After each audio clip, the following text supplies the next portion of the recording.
Afghans are thronging to Kabul's airport, desperate to get on planes and leave the country at any cost. They're scaling the airport's walls this morning, rushing in. There's no screening, no security checks, just force of numbers. When they do manage to push aboard planes, they're so crowded, pilots won't take off. And no one agrees to disembark.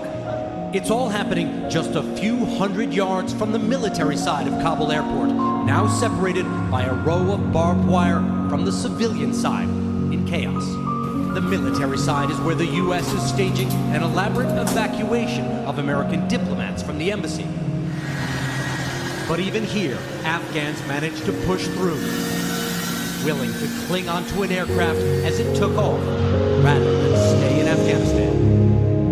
I'm about to travel to the most dangerous country in the world. Most people, when confronted with something they don't understand, don't realize they don't understand it because they're not able to come up with an explanation that makes sense based on their own unique perspective and experiences in the world. On my orders, the United States military has begun strikes in Afghanistan. So I took the world's most dangerous airline to the world's most dangerous country, alone, American, female, and non-Muslim, knowing the Taliban had requested to meet me upon arrival, and I agreed. Greeted with a sign that said, "With God's help, we broke America," upon leaving the airport. I went to Afghanistan open-minded, with an open heart, knowing I don't understand, but I want to. Coming to terms with how much you don't know means coming to terms with how much you can't know from your home, from your couch, from your mom, from your friends, from your phone. I acknowledged my ignorance, and I came to find out what I don't understand. Afghanistan.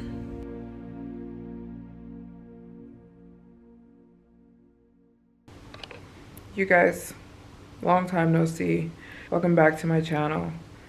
Something very exciting is happening right now. I am preparing to head to Afghanistan, and I'm beyond excited. If you look at these bags under my eyes, those bags are there because I have not slept. So I went skydiving yesterday, and I was at the drop zone from 8 a.m. until about 8 p.m. Came back to my home, this hotel, and didn't sleep because I was beyond excited, anticipating this trip. I was running around all day preparing for the trip. I went last minute to go get some clothes because, you know, in Afghanistan, I won't be allowed to show my hair, or like most of my hair, and I have to wear more traditional clothing. So I went to go find some of that, and then I basically just got like a really tiny suitcase to fit everything that I'm going to bring in. I won't sleep again because I head to the airport at 1 a.m. and my flight's at 5 a.m.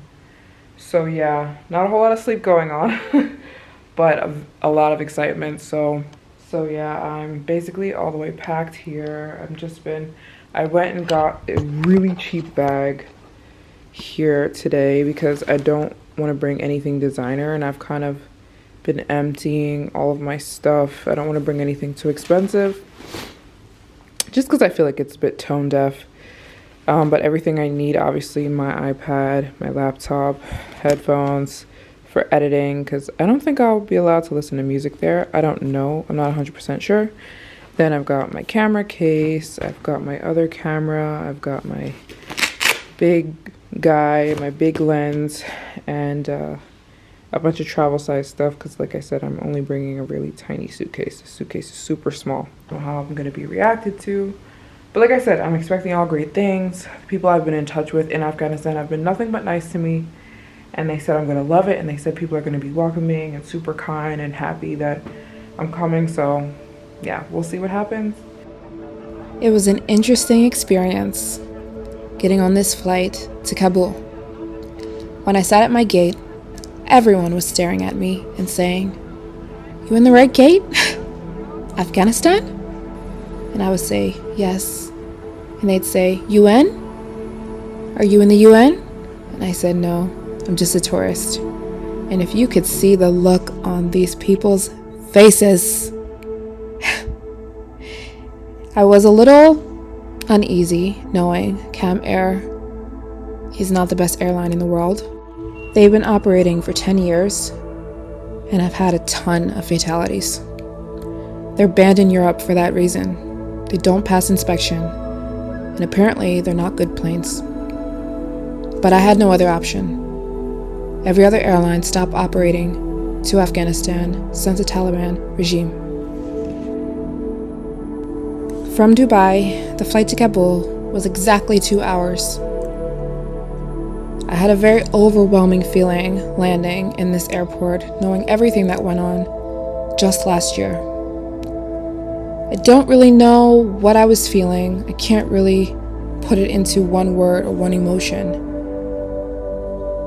But I was definitely excited.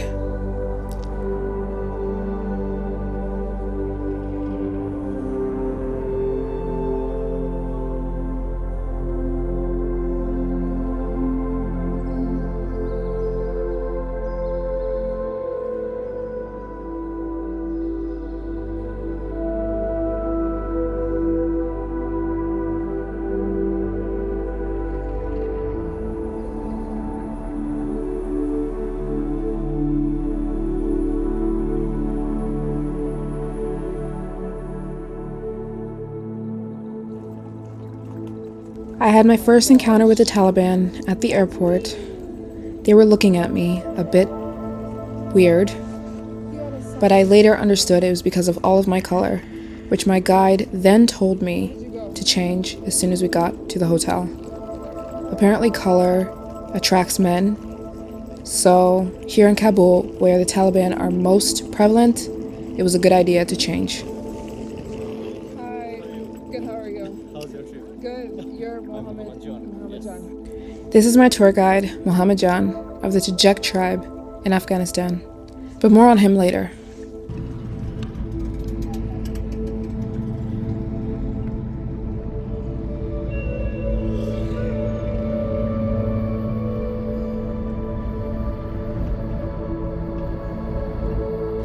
After I changed out of my color and into black, our first stop was to the Taliban.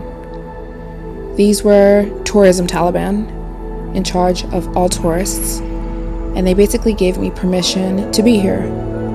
Lots and lots of papers they signed saying that I'm allowed to be in Afghanistan. They're giving me access, and they give me permission to do everything I had set out to do for the next 10 days, so I wouldn't encounter any problems with any other Taliban anywhere else.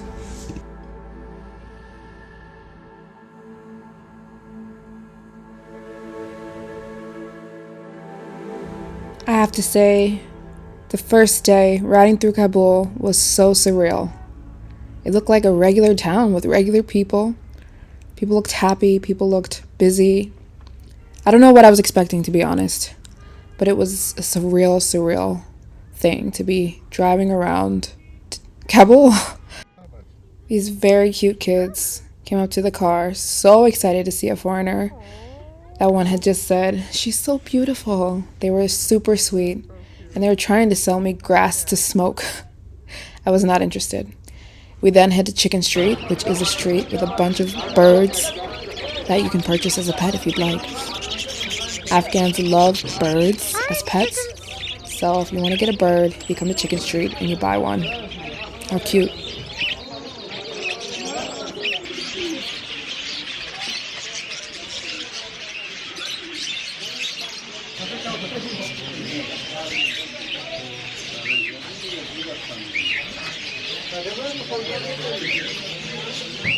I don't know if you're noticing the eyes on me. These people don't often see, 1, women, and 2, foreigner women. So everyone had quite the reaction. Alright. I accidentally put my camera on a Taliban there. Whoops! The next day, we got in the car and head to Bamyan, which is where my tour guide, Maryjane, is from. Bamyan is about 3 hours north of Kabul, and apparently a home to a lot of history, so I was super excited. And the drive, I can't even describe to you. So beautiful. These are called the Red Mountains, and my camera is not picking it up accurately. These mountains were so red. They were so beautiful. I started to think about Afghanistan while traveling around and being like, wow, nobody knows the beauty here. But I kind of love it. I love Afghanistan for that reason. It's beautiful, it's rare, it's unique, and I love that being a full-time traveler. I don't always get to experience things like this. Being that Paris, Istanbul, Rome, Dubai, New York, LA, Miami, Hong Kong, Shanghai, Beijing, everywhere is the world feels like it's becoming just an amusement park. And for me, Afghanistan was a breath of fresh air. Our first stop in Bamyan was the Great Buddhas. There are 3 big Buddhas built into the mountains of Bamyan. They were the biggest historical figures here in Afghanistan until the Taliban took over. Okay guys, that was where the big Buddha was before the Taliban blew it up. I'm out of breath because we're climbing, but the Taliban blew it up because obviously it was a Buddhist symbol and the Taliban was not okay with that, so they blew it to smithereens. It was a huge thing in Afghanistan, this giant Buddha ex statue that's not there anymore. It's pretty big. And Taliban is behind me, watching me right now. Let me see if I can get him. But yeah, this is, I don't know what they're doing to it now with the scaffolding in there. I'm gonna ask in a second, but yeah. Can you see Taliban? Can you see him? Yeah, there he is. So yeah, I'm trying to be inconspicuous. But yeah, it's pretty grand. What are they doing now? They have planned to rebuild it. Rebuild it? Yeah. Oh. But as you see the crux on the mountain, Yeah. they just stopped working on it because they think that in the future it may fall down. Okay. That part. Okay, see? yeah. But they're putting another Buddha. They are just plan to build another Buddha. Really? Yeah.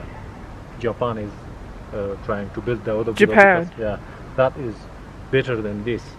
And Taliban is letting them build this? For now, it is stopped. The work is stopped because there is no budget for that. And there is no plan for that. But they built just till this part of the Buddha's leg. Oh, I see. Yeah. They started to build the feet part back here. You can see it a little bit. Interesting. Do you want to go near? Yeah.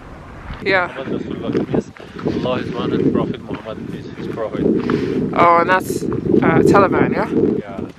Their flag. And it flies here because they took it over from the Buddhists, yeah.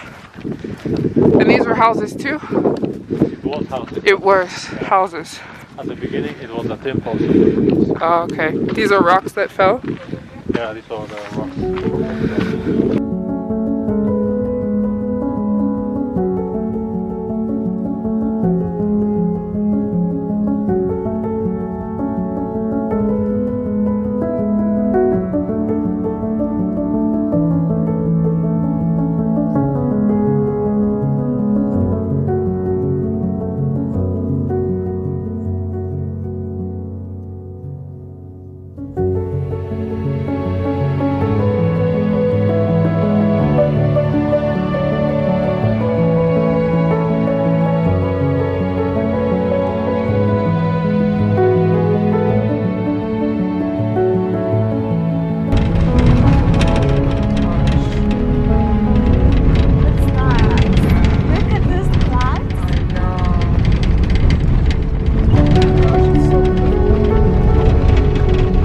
Oh my word, can you even? We're on our way to Bandamir today in this truck.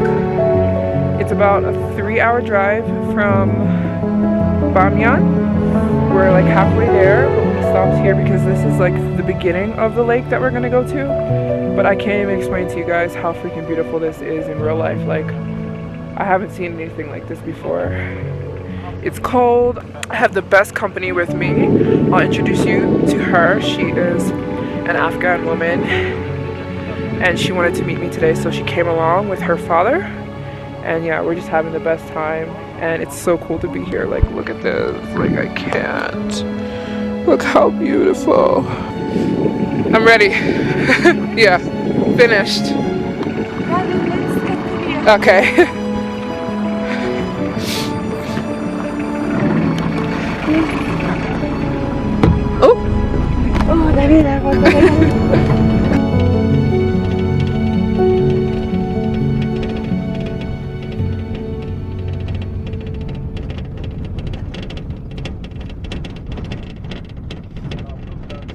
You guys, look, we made it to Bandamir Lake and they've got these little swans you can ride. How freaking beautiful. Can you even? And the water, it's so clear. Can you guys believe this? I'm kind of a little bit done with the... I'm just gonna get you... Oh, a bee! I like bees. It will hurt you. Oh. Oh my gosh. Oh my... It's like right. Oh my gosh, your eye... I have to point this out. The Taliban are complicated people. I can only speak on my unique experience with them. When I tell you they are the nicest people I've ever met in my life, I mean that. I'm not exaggerating.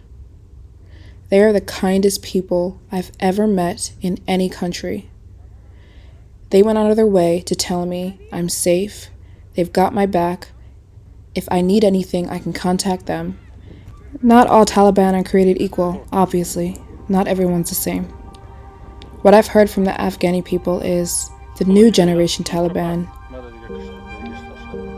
are starting to become better people. They're the ones I'm meeting. They're the open-minded ones. And they're the future of Afghanistan. Guess who's filming me? Taliban. He offered to ride next to me and get good footage. Surreal experience.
Let me introduce everybody to you. Sitting in the corner, that's my guide's brother.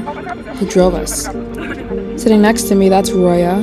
She's a 17-year-old Afghani woman, and her dad is sitting next to her in the purple. They came along to meet me.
That brings us to the end of day 3 in Afghanistan.